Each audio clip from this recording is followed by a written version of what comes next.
This is the Blade, a supercar that its makers hope will redefine car manufacturing. It didn't come off an assembly line, but out of a 3D printer. Kevin Zinger of Divergent Microfactories has spent most of his career in the automotive industry. One day he realized that no matter how fuel efficient or how few tailpipe emissions the modern car has, the business of car manufacturing is destroying the environment. 3D printing of metal radically changes that.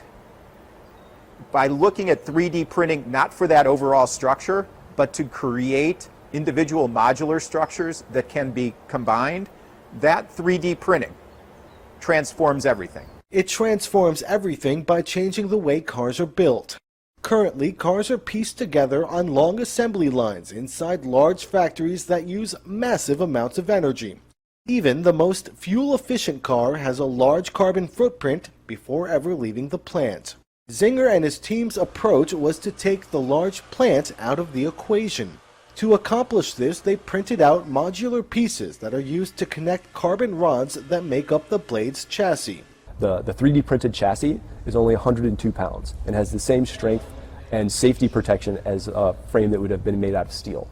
By using carbon fiber instead of steel or aluminum for the body, the entire vehicle only weighs 1,400 pounds, giving it twice the weight to horsepower ratio of a Bugatti Veyron. The Blade is also fitted with a 700 horsepower engine that runs on natural gas, reducing its carbon footprint even further. Balzer says designing an eco-friendly Speed Demon supercar as their first prototype was intentional. We focused a lot on the aesthetics of this car because it's very important to capturing people's imaginations, particularly when we're talking about something as revolutionary as the core enabling technology. And that core enabling technology is what Zinger hopes will revolutionize car manufacturing. He says electric cars are great, but they won't be enough to save the planet unless the way they are built changes. By constructing a car this way, it has less than 1/3 of the environmental and health impact that the 85 kilowatt hour all-electric car, for example, has.